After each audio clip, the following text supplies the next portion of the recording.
정월 대보름날 이른 새벽, 나는 전라남도 완도 앞바다에서 벌어지고 있는 당제에 참석하고 있었다. 1975년에 무형문화재로 지정된 이 당제는 마을 주민들이 자발적으로 여는 축제로 죽은 사람의 넋을 달래는 진옥위 굿이었다. 이들이 달래는 넋의 주인공은 장보고, 바로 1200년 전에 실제했던 역사적 인물이다.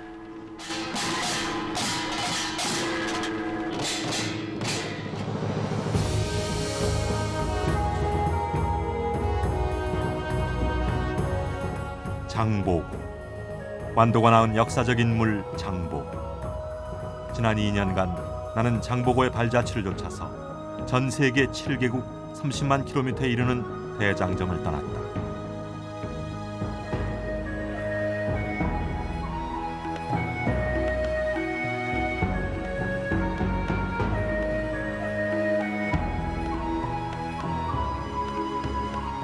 장보고는 우리 역사상 가장 독특한 인물 중에 한 사람이다. 대부분의 역사적 인물들은 성공을 거두거나 빛나는 승리를 거둔 승자임에 반해서 장보고는 특이하게도 비참하게 암살당해 죽은 패자인 것이다. 물은 역사란 이긴 자의 편에서 기록되기 마련으로 암살되어 죽은 반역자 장보고에 대한 역사적 평가는 정확하게 내릴 수 없을 것이다. 그러나 1200년 전 장보고가 개척했던 해상 루트를 추적하는 동안 나는 장보고야말로 우리나라에서보다 일본과 중국, 그리고 세계 속에서 패자 부활전을 통해 다시 살아난 전인적인 인간임을 깨달을 수 있었던 것이다.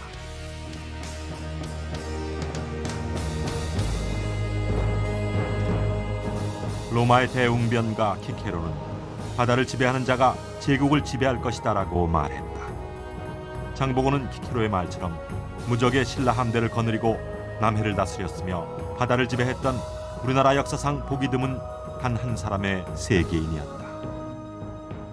그리스 신화에 나오는 바다의 신 포세이돈, 청동의 발굽과 황금갈기의 말들이 이끄는 전차를 타고 바다 위를 달리는 포세이돈. 지중해가 그를 낳았다면 우리의 다도해는 장보고를 낳았다. 우리 민족에게 웅대한 바다의 야망과 그 신화를 남겨준 영웅 장보고. 그래서 나는 장보고를 감히 바다의 신, 해신이라고 부른다.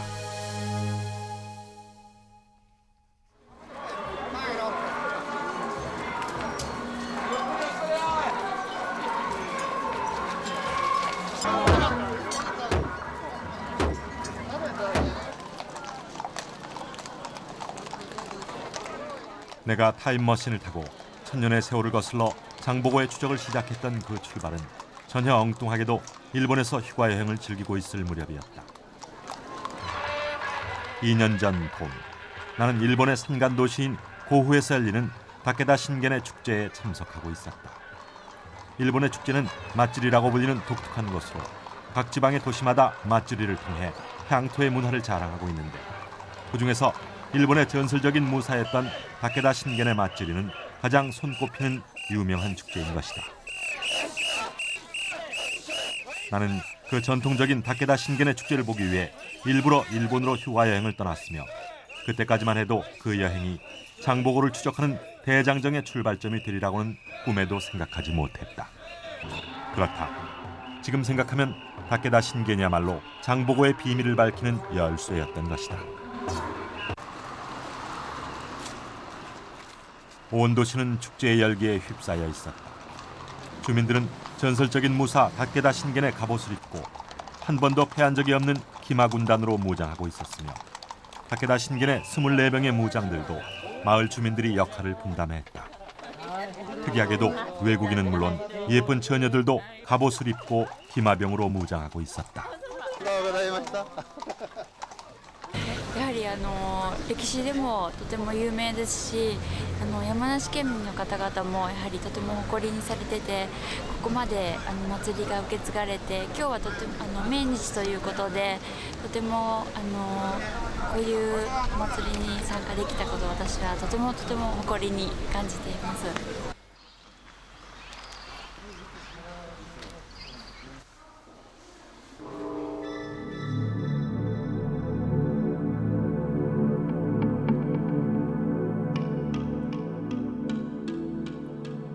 다케다 신겐.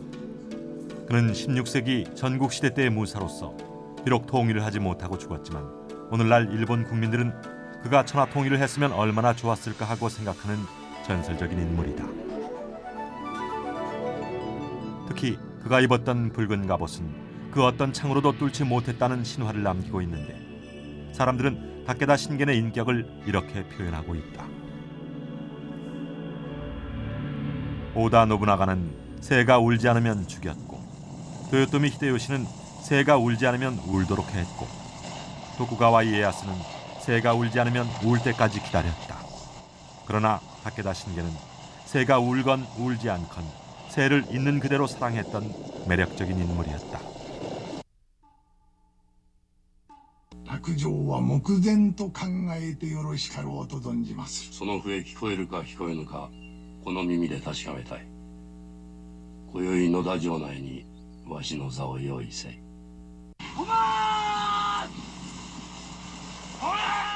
그의 매력적인 인간상은 세계적인 감독 구로자와 아키라는 가게무샤라는 영화를 통해 성공적으로 형상화하고 있다.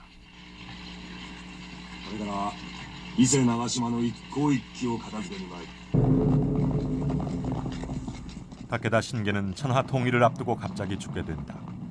그때 그는 3년 동안 자신의 죽음을 비밀에 붙이고 전쟁을 하지 말도록 유언을 남겼으나 그의 죽음을 눈치챈 오다 노부나가는 마침내 전군을 몰아서 총집결했으며 다케다 신겐의 아들 가츠요리는 어쩔 수 없이 아버지의 유언을 무시하고 나가시노에서 최후의 결전을 벌이게 된다.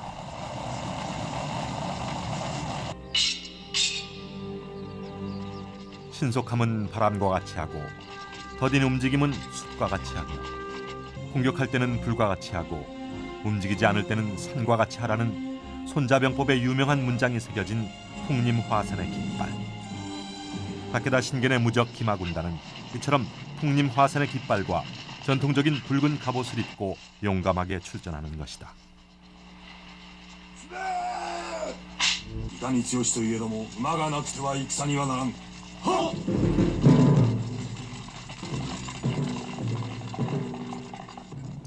그러나 다케다 가문의 기마군단은 오다 노부나가의 전혀 새로운 전술에 의해서 전멸하게 된다. 오다 노부나가는 3단계 조총 발사작전을 구사함으로써 정지되지 않는 연속 사격으로 마침내 다케다 신겐의 기마군단을 전멸시키는 것이다.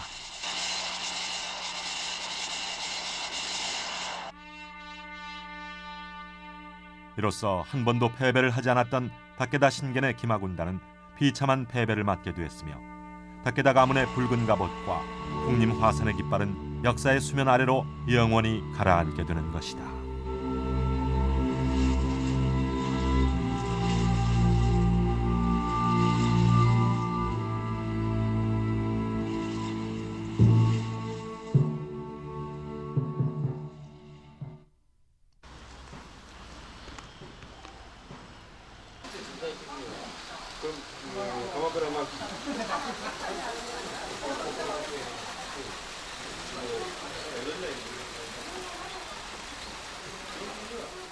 맛줄이 구경을 끝내고 나는 대대로 다케다 신겐의 시사였던 해림사를 찾아가 보았다. 그곳에는 아주 흥미로운 복도가 있는데 걸을 때마다 삐걱삐걱 소리가 나는 복도였다. 평소 목숨을 노리는 자객을 두려워했던 다케다 신겐은 소리가 나는 복도를 장치함으로써 불의의 습격을 사전에 예비하는 치밀함을 보이고 있었다.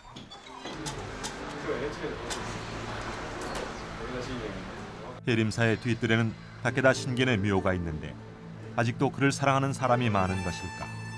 돌로 만든 화병에는 생화가 꽂혀 있었다.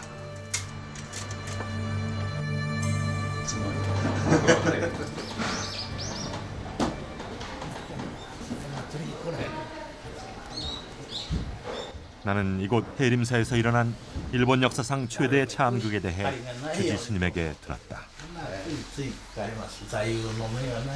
武田の家臣関係になった、武将が皆このエリンジへ逃げ込ましてな織田信長公、徳川家康公の軍に追われてこれみんなお寺に逃げ込まれた時開戦国師が差し出せというのを何として断られてみんな逃されたんですね。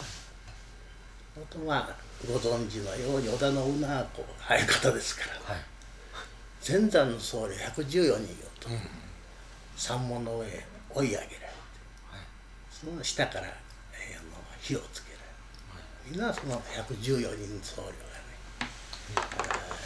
過剰に遭われたと。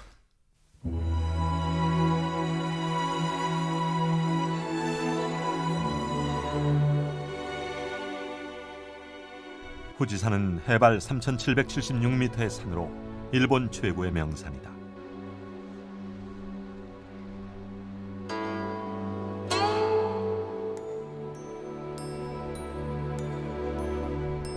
만년설이 항상 뒤덮여 있는 이 산은 다케다 신겐의 영토 안에 있는 산으로 아직도 많은 사람들은 이 산록 어딘가에 사라져버린 다케다 가문의 붉은 갑옷과 풍림 화산의 깃발 그리고 다케다 가문의 보물이 묻혀 있을 것이라 생각해서 이 산록을 뒤지고 있다.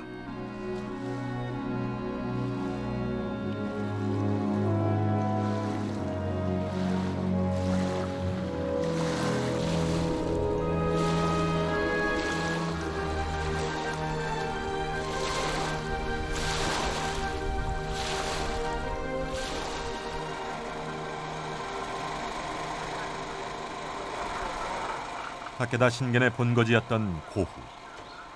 이곳에는 아직도 다케다 신겐의 이름을 본딴 상점들과 상품들이 팔려나가고 있었다.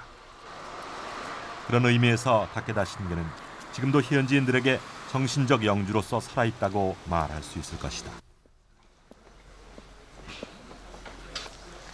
나는 살아있는 다케다 신겐을 만나기 위해서 그의 넋이 모셔져 있는 신사를 찾아가 보기로 했다.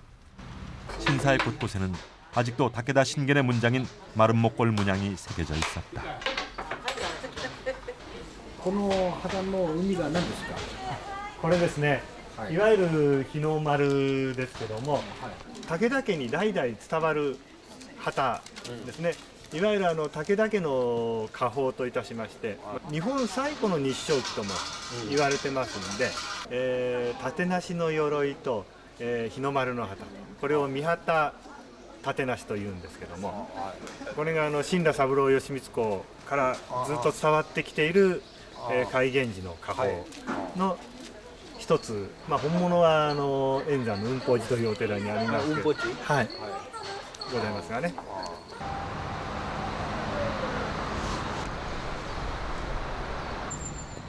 나는 신관으로부터 전해들은 대로 다케다 가문의 보물 진품이 소장돼 있다는 운봉사를 찾아가 보기로 했다. 절 이름대로 구름도 머물고 가는 듯 험준한 산봉우리 사이에 자리한 운봉사는 그동안 많은 사람들이 찾아 헤매던 다케다 가문의 풍림 화산 깃발이 최근에 발견된 곳으로 유명하다.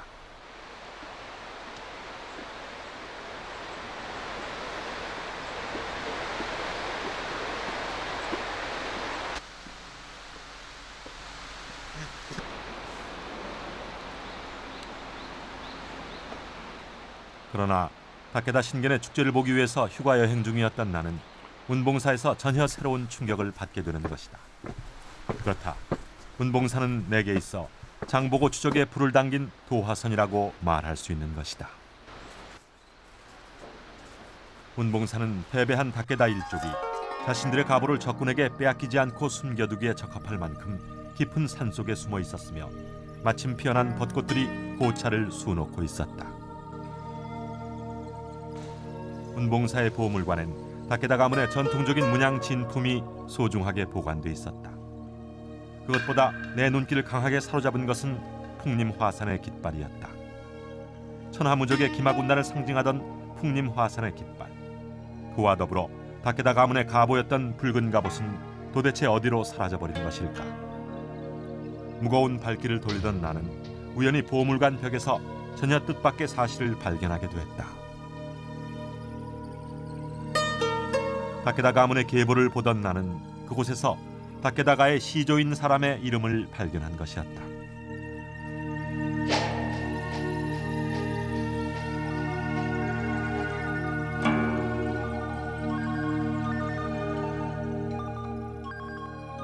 그 사람의 이름은 가계도에 나와 있는 대로 신라 사부로. 신라는 우리나라에서 실제로 있었던 고대 국가의 이름이 아닌가. 그런데 어째서 우리나라의 고대 국가 이름이 다케다 가문의 시조인 요시미츠 앞에 성으로 붙어 있는 것일까? 그뿐인가.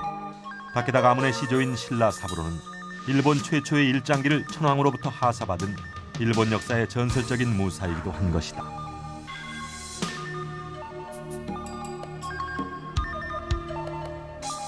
그렇다면 신라 사부로, 그는 누구인가?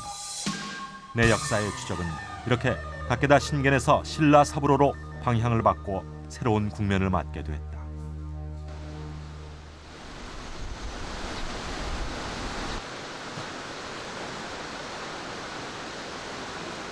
그날 밤 나는 다케다 신겐이 부상을 입을 때마다 상처를 치료하기 위해 목욕을 했다는 온천장에서 하룻밤을 머물며 이 수수께끼에 대해 생각했다.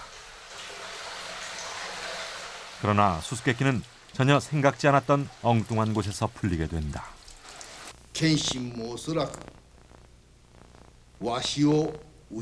목욕을 끝내고 휴게실로 나왔을 때 마침 텔레비전에서는 영화가 방영되고 있었다. 다케다의 고향이어서 그런지 다케다 신겐을 주인공으로 하는 영화였다.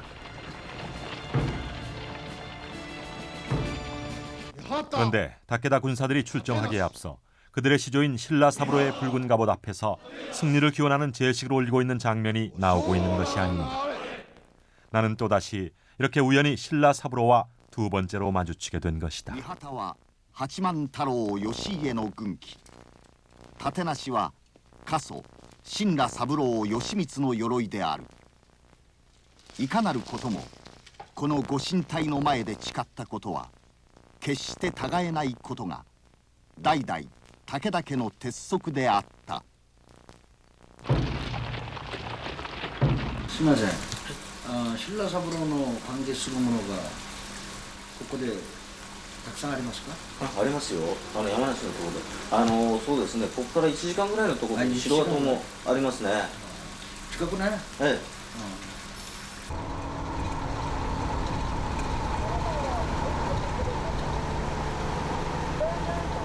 다음 날 나는 온천장에서 들은 대로 1시간 거리에 있는 신라 사부로의 성을 찾아 나섰다. 마침 그날은 온천지에 꽃이 만발한 눈부신 봄날이었다.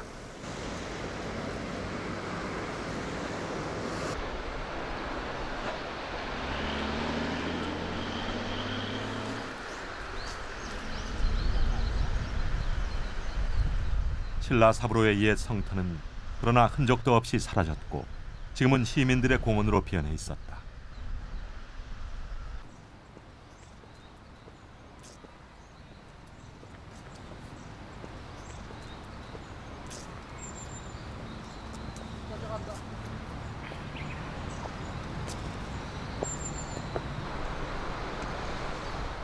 다케다 가문의 시조인 신라 사부로. 그는 1045년에 태어나 1127년에 죽은 헤이안 시대 후기의 뛰어난 무장이었다. 전쟁의 귀재였던 신라 사부로는 항상 높은 곳에 성을 쌓아 진지를 구축했으며 망루를 세워 적을 감시했을 뿐 아니라 적이 침입하면 총을 쳐서 경계태세를 게을리하지 않았던 것이다. 신라 사부로는 특히 조정의 반기를 들고 일어난 반역자들을 진압했는데 이를 일본 역사에서는 후 3년의 전쟁이라고 부르고 있다. 그의 아버지 요리요시 또한 뛰어난 무사로서 일찍이 전 9년의 전쟁을 평정했던 영웅이었는데 신라 사부로는 특히 붉은 갑옷을 입고 항상 선두에 나서 싸울 때마다 승리했으므로 일본 최초의 일장기를 천황으로부터 하사받았던 것이다.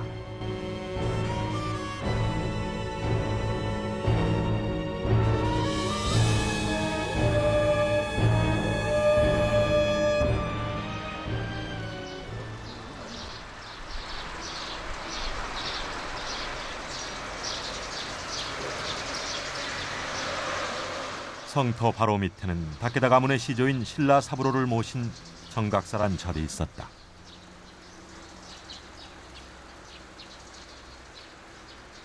그 절을 방문했을 때 나는 그 절의 주지로부터 또다시 전혀 새로운 얘기를 전해 듣게 된다. 武田信玄は義満公から19代あ後、 19代後の人で、でこれ武田を名乗ったというのは義満から4代目の信繁が韮崎の武田っていう地区を治めるようになって、それで武田を名乗って、それから代々武田となってるわけです。 말을 마치고 나서 주지스님은 나를 신라사부로의 신유가 있는 곳으로 안내했다. 법당 뒤편에 신라사부로의 위패가 모셔져 있었다. いわゆる右側が新羅三郎義満で、右、はい、まあ新羅三郎義満時代ではないと思いますけどね、当然何代かの住職のうちやっぱり、寺を起こした海木さんは祀った方がいいんだろうってことで祀ったんじゃないかと思います。はい。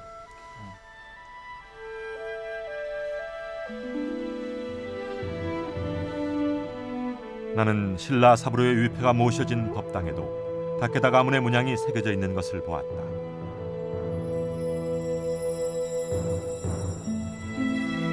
뿐만 아니라 그 문양은 정각사의 지붕에도 그의 혼을 기리는 탑 위에도 곳곳에 선명하게 새겨져 있다. 그렇다면 다케다 가문의 문양도 결국 신라 사부로로부터 비롯된 것은 아닐까? 나는 또다시 강력한 의문에 사로잡히게 됐다. 新羅三郎義満がはい。三井寺の中にある、新羅宮で元服した時、その時神官がかけてくれた片びら、片びら。はい。 새로운 사실이었다. 신라 사부로가 13살 되던 해에 신라 선신당 앞에서 성인식을 올렸고 다케다 가문의 문양도 그때 신관이 옷 위에 그려주었다는 것이다. 신라 전신도はどこにありますか？これ三井寺の中に、三井寺の中に？滋賀県の大津市ですね。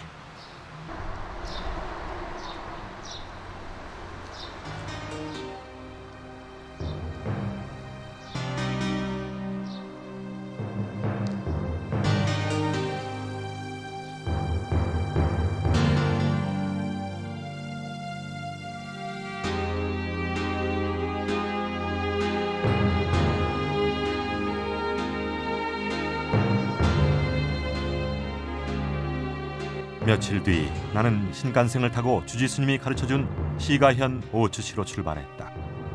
다케다 신겐의 맛지리를 구경하기 위해 휴가 여행을 떠났던 나는 갑자기 수수께끼의 인물 신라 사부로의 정체를 밝히기 위해 사건 현장에 뛰어든 수사관이 된 느낌이었다.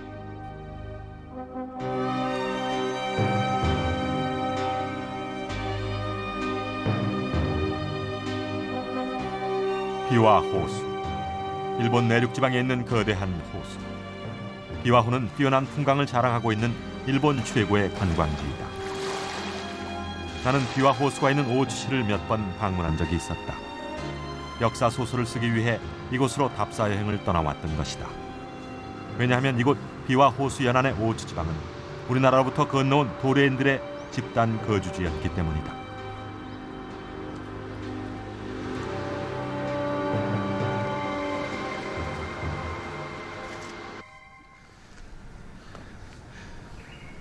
나는 우선 이곳 오츠 지방이 도레인들의 고향이라는 것을 상징적으로 보여주는 절을 찾았다. 절의 이름은 석탑사. 이름 그대로 수만 개의 석탑이 있는 이 절은 일본에서 가장 신비한 절로 알려져 있다.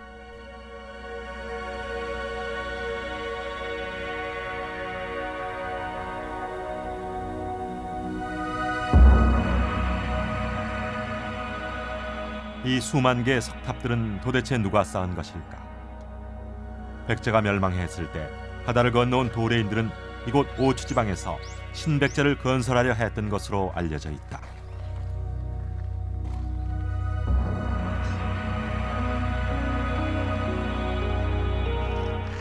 수만 개의 석탑 한가운데에는 우리나라 부여의 정림사탑과 쌍둥이처럼 닮은 3층 석탑 하나가 우뚝 서 있었다.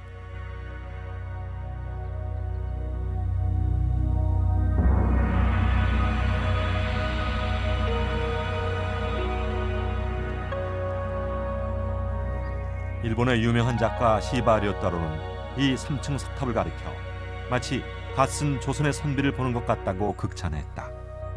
그렇다면 백제인들은 중앙에 위치한 3층 석탑을 중심으로 어째서 이렇게 수만 개의 탑들을 만들어 놓았던 것일까?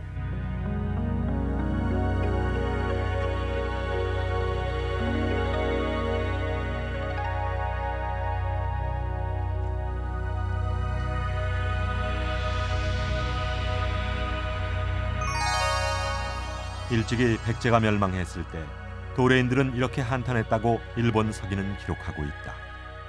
아, 백제가 망했다. 백제의 이름이 오늘 끊겼으니 조상의 성묘를 어디에서 할 것인가. 이런 탄식대로 바다를 건너온 도레인들은 떠나온 고향이 그리울 때마다 만국의 한을 달래기 위해 간절한 마음을 담아 이처럼 돌탑들을 세워놓은 것이다.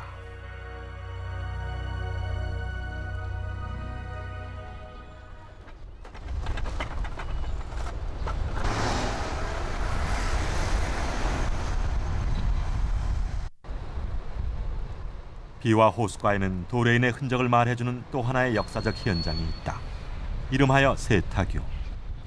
백제가 멸망했을 때 도레인들을 모아 이곳에서 신백제를 건설하려 한 천지천왕은 수도를 이곳까지 옮겼다. 그러나 백제와 단절을 선언하고 일본이라는 자주국가를 건설하려던 그의 동생 천무천왕과 마침내 이곳에서 대회전을 벌이게 되는데 이를 세타의 전투라고 부른다. で、あるうち桃山になってこの話はもう後ほど話しますけども、技術的に非常にこの流れがきつかった川でありますから、非常に頑固な強固な橋を作らないと橋が流されてしまいますから、基礎工事が一番大事だったと思いますね。基礎工事日本の当時文化ではできませんから、渡来人の新羅の方か百済の方から来た方たちの渡来人の方たちが来て、ここで橋を作ったという話が出ております。 주지 스님은 나에게 세타교에서 나온 파편을 보여주었다. 파편은 피가 통하는 듯 따뜻하고 부드러웠다. 그 순간 나는 1400년의 세월을 거슬러 올라가 고도의 문명과 기술을 가졌던 우리 아버지의 아버지, 그 아버지의 아버지인 선조들의 손을 마주잡은 느낌이었다.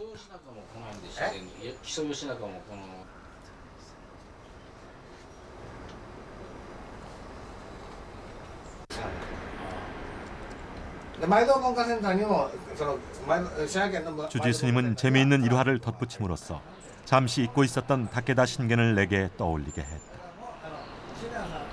その橋というのが瀬戸の唐橋という、武田信玄も先ほど言いましたけども、戦国時代には、唐橋を制するも天下を制するという、京都に攻め入るためにはこの唐橋をやはり自分のものにしたらもう天下を治めることができるということで織田信長しかり、その前に足利尊氏というのがおりますけど、それから織田信長しかり、豊臣秀吉しかり、徳川家康しかりでも武田信玄もこの亡くなるまでこの瀬戸の唐橋に、武田の、門を建てようという遺言をして亡くなってたぐらいですから、この橋というのは非常に戦略的に非常に重要な橋だった。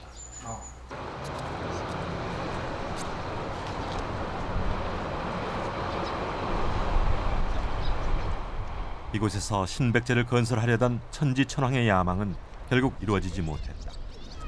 왜냐하면 갑자기 비형이 들어 죽었던 것이다.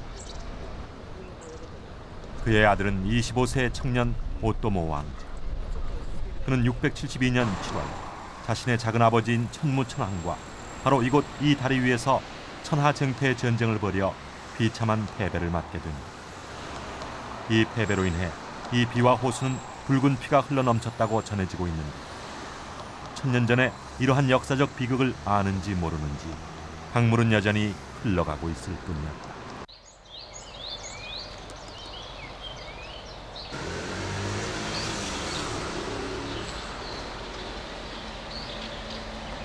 오토모 신사.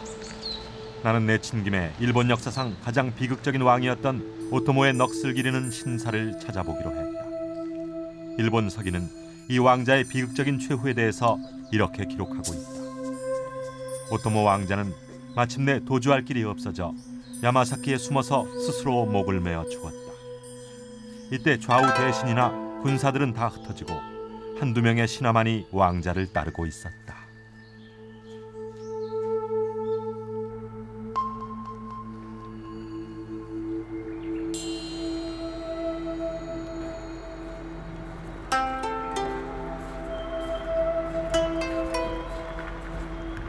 마침내 조카였던 오토모 왕자를 죽이고 천하를 얻은 천무는 목을 메어 죽은 왕자의 시신을 이곳에 묻고 성대하게 장례를 치루었다.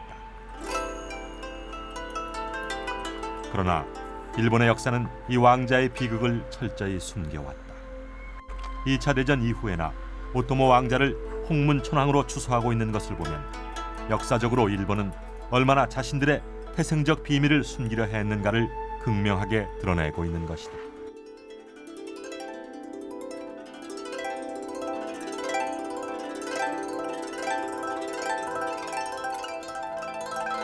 이곳 일대에 살았던 도레인들은 비극적으로 죽은 왕자 오토모의 이름을 자신들의 성으로 바꿈으로써 그를 정신적 지주로 섬겨왔던 것이다.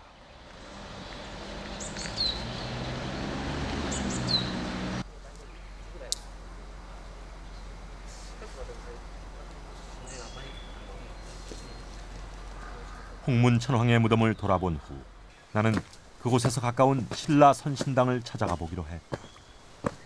신라 사부로가 신라 선신당 앞에서 성인식을 올렸다는 정각사 주지스님의 말을 떠올렸기 때문이었다.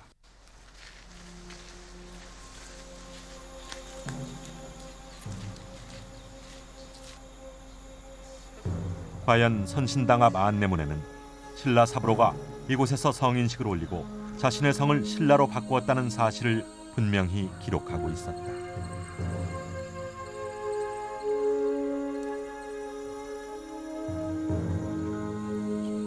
그러나 안내문을 천천히 읽어 내려가는 동안 나는 또 다른 의문에 사로잡히게 되었다. 신라 사부로는 바로 이 신라 선신당에서 모시고 있는 신라 명신을 자신의 수호신으로 삼았으며 그 신라 명신의 이름을 성으로 삼았다는 새로운 사실을 발견하게 된 것이다.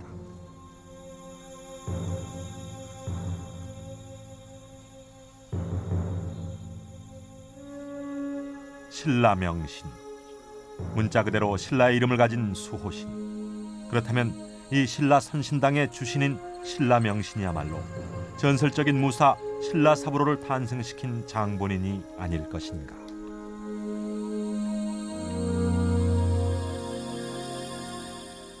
그 순간 나는 신라 선신당이 모시고 있는 비보인 신라 명신에 대해 강렬한 호기심을 느꼈다.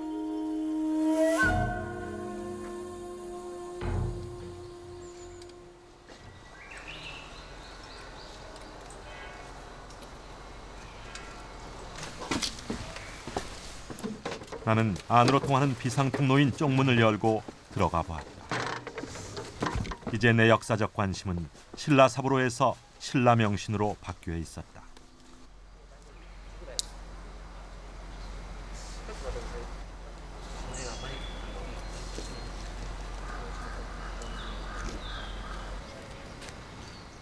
나는 주위를 살펴보았다. 그러나 봄볕이라기에는 뜨거운 햇살이 깨어진 유리조각처럼 반짝거리는 뜰락은 사람의 인기척을 찾아볼 수 없을 만큼 텅 비어 있었다.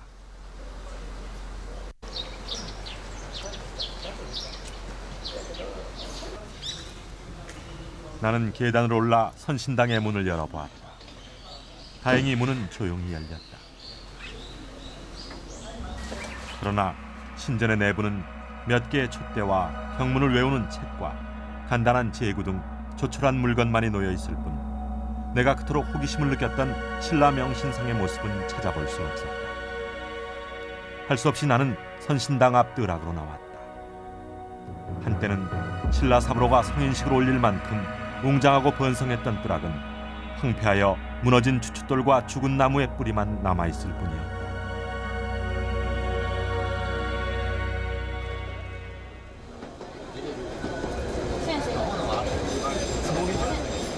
나는 신라 선신당을 관장하는 미데라를 찾아보기로 결심했다.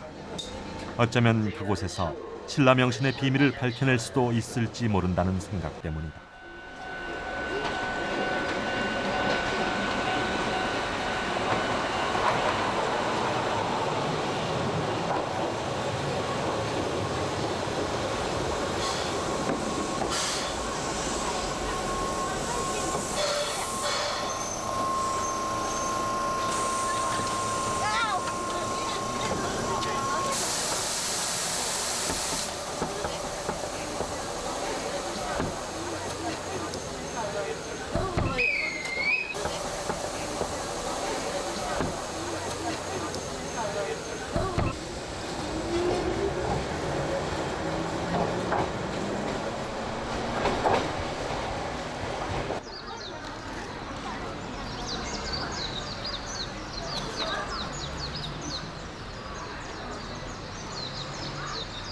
미이데라의 원래 이름은 온조지다.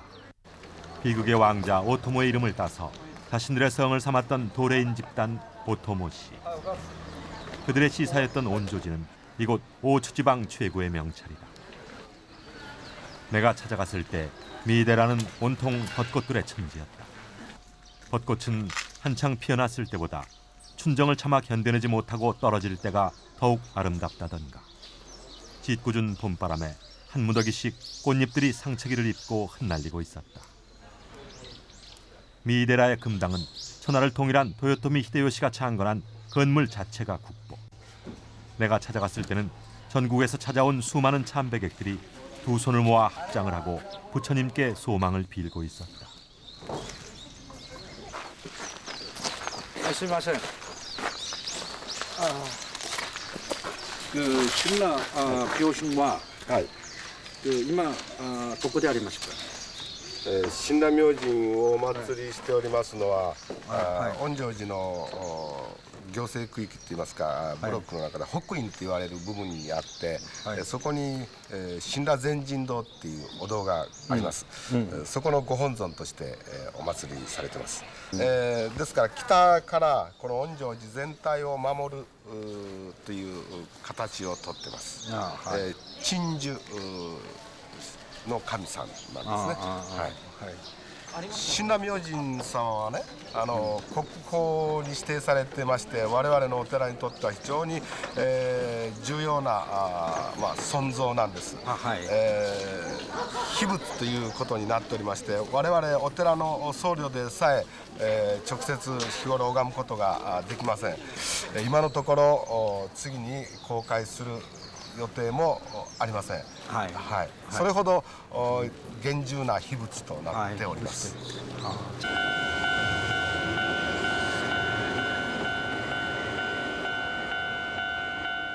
신라 명신이 미이데라가 소장하고 있는 비불이며 스님조차도 함부로 친견할 수 없는 본존이라는 종무 스님의 말은 내게 큰 충격이었다.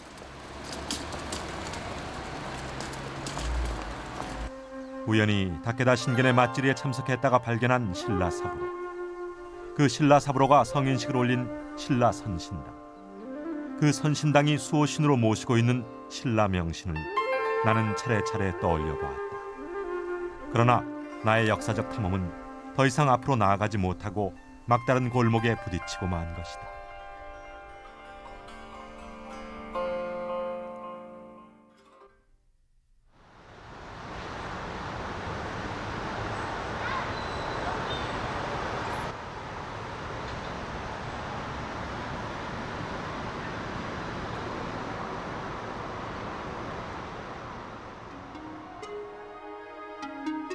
긴 여행 끝에 집으로 돌아온 나는 그때부터 미이데라에 대해서 공부하기 시작했다. 그러나 결론은 확실했다. 그것은 미이데라의 본존불인 신라 명신상의 정체를 밝혀내지 못한다면 내 역사적 탐험은 한갓 수포로 돌아갈 수밖에 없다는 것을 깨달은 것이다. 그래서 나는 미이데라의 총무 스님에게 정중하게 편지를 썼다. 그러나 봄이 가고 여름이 지나고 가을이 올 때까지 아무런 답장이 없었다. 마침내 빨갛게 감이 익을 무렵 나는 반가운 편지를 받았다. 빠른 시일 안에 한번 들러달라는 내용이었다. 나는 즉시 비행기를 타고 미이데라로 달려갔다.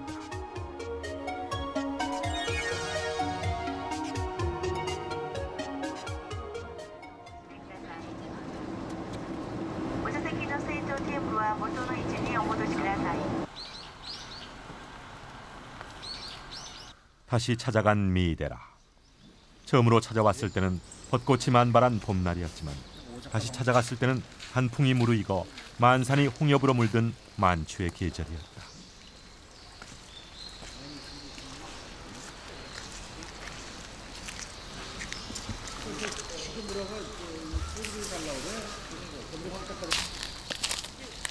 두 번째로 찾아간 미이데라에서 나는 그동안 공부했던 대로 미이데라를 창건한 엔친 스님의 모습을 발견할 수 있었다.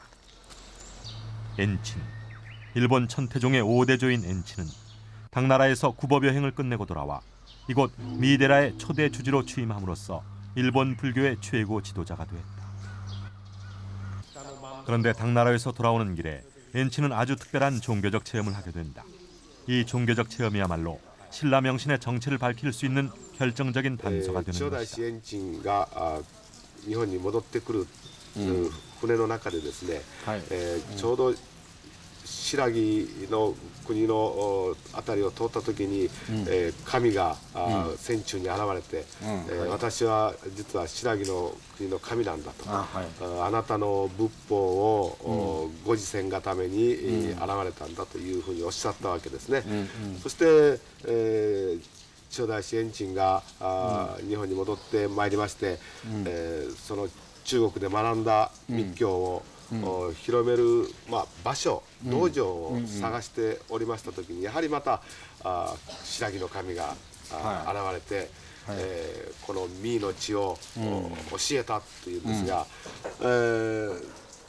親鸞明神のお告げのままにですね、このミーの地を選んで、そしてその親鸞明神を境内の一番北のところにお祭りして、この恩成寺の総鎮守神としたというふうに伝えられています。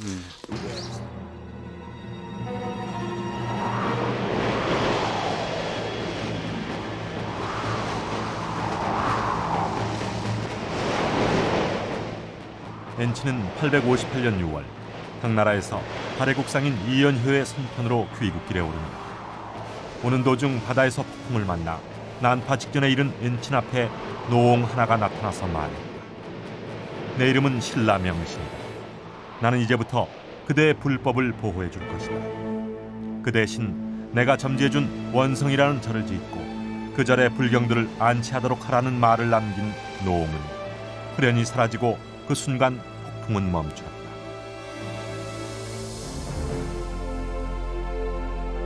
이로써 엔치는 무사히 귀국하게 됐고 신라 명신이 시킨 대로 원성사에 주석하는 한편 자신이 만났던 신라 명신을 불상으로 만들어 봉안하고 신라 명신을 자신의 수호신으로 삼았던 것이다.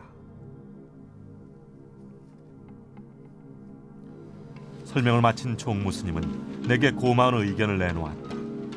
그것은 미이데라의 비불인 신라 명신을 보여줄 수 없는 대신 미이데라가 소장하고 있는 또 다른 국보인 신라 명신 족자를 보여주겠다는 것이었다. 지금에 와서야 나는 총무 스님의 호의에 때늦은 감사를 드린다. 스님이 보여준 두 개의 족자 중 하나는 신라 명신을 매우 뚱뚱하게 묘사한 특이한 그림이었고 또 하나는 국보 중의 국보인 신라 대명신상이었다. 이 그림은 사상 최초로 텔레비전에 공개되는 것이다. 이 그림 속의 신라 명신은 한눈에 봐도 우리나라 것임에 틀림이 없는 관모를 쓰고 있었고 전형적인 우리 한민족의 얼굴이었다.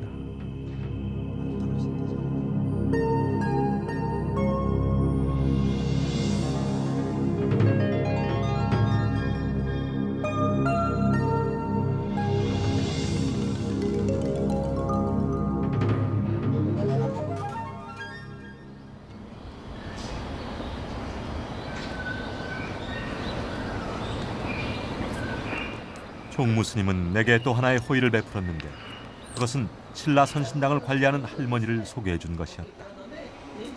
지금은 돌아가신 주지의 부인이었던 이 할머니는 90세가 넘은 노인이었는데 찾아간 나를 마치 친아들처럼 반갑게 맞아주었다.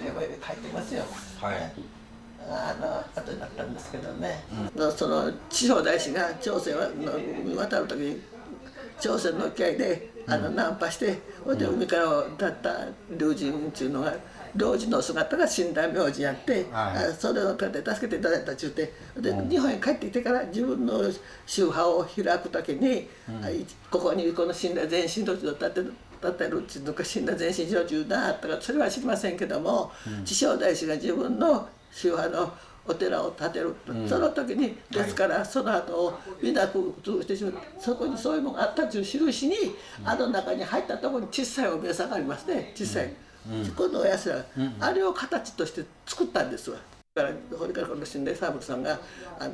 말을 마친 할머니는 내게 뜻밖의 호의를 베풀었다. 내가 그토록 보고 싶어했던 신라 명신의 모습을 보여주겠다는 것이었다. 할머니로부터 그 말을 듣는 순간 내 심장은 멎어버릴 것만 같다. 할머니는 그 대신 절대 촬영할 수 없다는 조건을 내걸었다. 나는 이 조건을 받아들일 수밖에 없었다.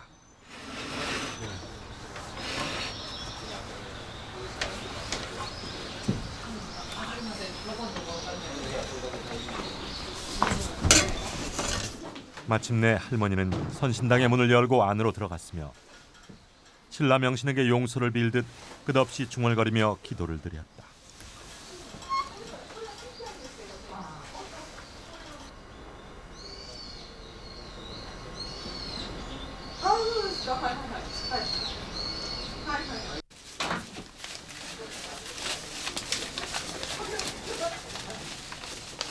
그리고 나서 발을 천천히 걷어올리기 시작했다.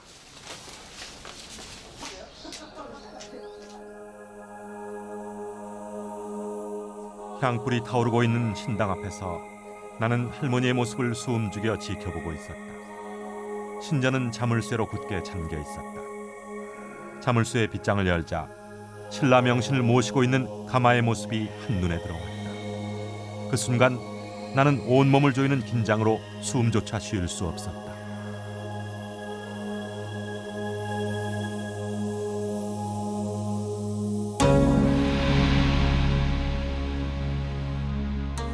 비불 중의 비불. 높이 72cm의 신라 명신상에 대해서 미데라 측은 다음과 같이 설명하고 있다. 신라 명신 좌상은 신라 선신당의 본존으로 일본 신상 조각의 대표적인 걸작이다. 신상의 모습은 매우 이국적이며 머리에는 산형의 관을 쓰고 있는다. 이는 일본에서 찾아볼 수 없는 이색적인 모습이다. 신상 전체는 채색되어 있고 관은 검은색, 육신은 얼굴부터 손발까지 백색, 눈은 흰자위에 해당하는 부분은 붉게 하여 새까만 눈동자를 그렸으며 입술은 붉게 채색했다. 엔친이 배위에서 만났을 때 나는 신라 명신이라고 말했듯이 이국신으로서의 독특한 모습이 종합되어 있고 강렬한 인상을 풍기고 있는 것이다.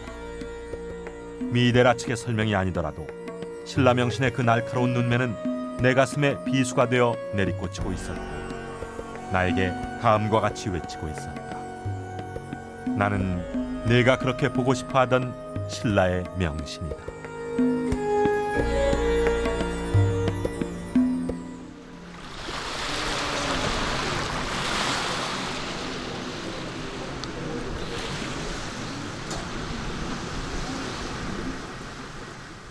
그토록 보고 싶어하던 신라 명신의 모습을 친견하고 나서 나는 만추의 햇살이 쏟아지고 있는 비와 호숫가에서 커피를 마시며 미데라에서 사온 책을 훑어보고 있었다. 그러나 나는 아직 완전히 신라 명신의 비밀을 밝혀낸 것은 아니었다. 왜냐하면 무릇 신화 속에 나오는 신들은 살아있는 사람들이 화신이 되어 나타나는 법. 그러므로 엔친 앞에 나타난 신라 명신의 모델은 분명히 존재하고 있는 것이다. 만약 신라 명신의 모델이 없다면 엔친이 만난 신라 명신은 신이 아니라 한갓 유령에 지나지 않을 것이다.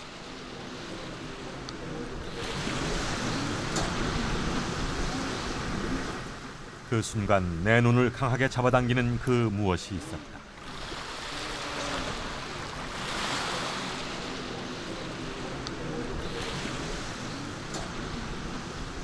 바로 진선오석 도현이라는 이름.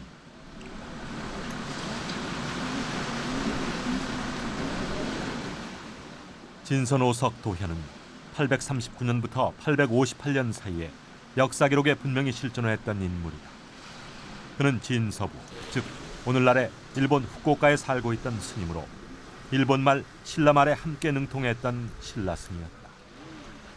도현의 이름을 발견한 순간 나는 번뜩이는 영감을 느꼈다.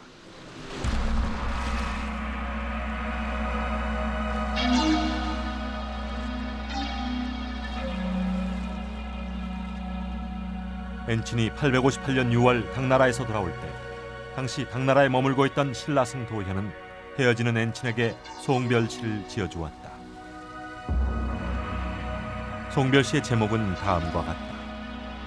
내봉공상이신 엔친 스님이 중국에서 동쪽 일본 나라로 돌아가실 때 이별을 아쉬워하면서 삼가 송별시를 드립니다.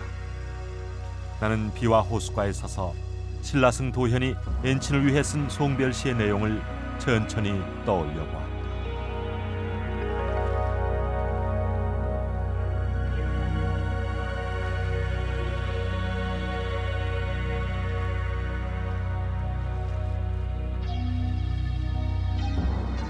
나는 도현이 쓴 송별시를 떠올리는 동안 심장이 멎는 것 같은 충격을 느꼈다. 그 시의 내용 한 구절이 뇌리에 박혔기 때문이었다. 바다는 작은 미로를 감추고 있다. 그 무렵의 바다. 바닷속에 감춰진 미로를 파헤친 사람은 도대체 누구였던가? 장보고. 순간적으로 내 머릿속에 떠오른 인물은 장보고였다. 장보고. 그가 죽은 것은 841년. 바로 신라승 도현이 살았던 839년부터 858년 사이에 바다를 지배했던 영웅이 아니었던가. 그렇다. 폭풍을 치는 신라 앞바다에서 엔친 앞에 나타난 신라 명신의 정체는 바로 장보고의 현신인 것이다. 신라 명신이 장보고의 화신일지도 모른다는 순간적인 영감은 곧이어 확신으로 바뀌게 된다. 그것은 계속되는 나의 역사 탐험을 통해 강력한 증거들을 발견하면서 더욱더 굳어지게 되었다.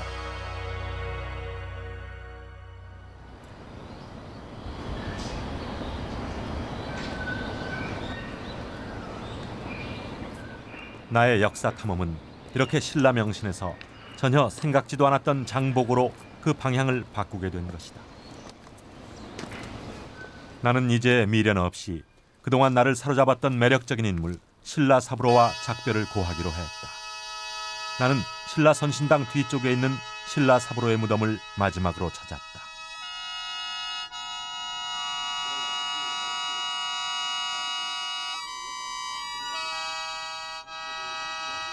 신라 사부로의 무덤을 찾아가는 내 귓가에 옛 악기의 소리가 들려왔다. 생황소리였다. 무덤 앞에는 의관을 정지한 악사 한 사람이 생황을 불고 있었다. 신라 사부로. 그는 말년에 고향인 이곳으로 돌아와 선신당 뒤에 절을 짓고 자신이 죽인 사람들의 원혼을 달래면서 생황을 불었다고 한다. 그가 생황을 불면 하늘을 날던 기러기도 날개를 멈추고 다른 구름 사이에서 얼굴을 드러낼 만큼 생황의 명인이었다고 전해지고 있다. 그렇다면 신라 사부로 역시 이 오추 지방에 살고 있던 도래인이 아니었을까? 신라 사부로의 무덤 위에는 앵두나무 한 그루가 자라고 있었다. 이는 죽은 자의 넋을 달래는 몽고인의 풍습에서 유래된 것. 나는 가슴을 에이는 생황 소리를 들으며 신라 사부로와 작별을 고했다. 신라 사부로여 안녕.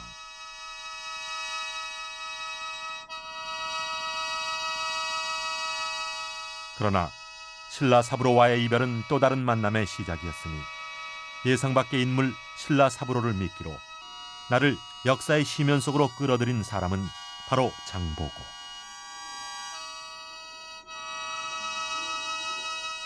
바다의 신 장보고에 대한 30만 킬로미터의 대장정은 이렇게 해서 시작된 것이다.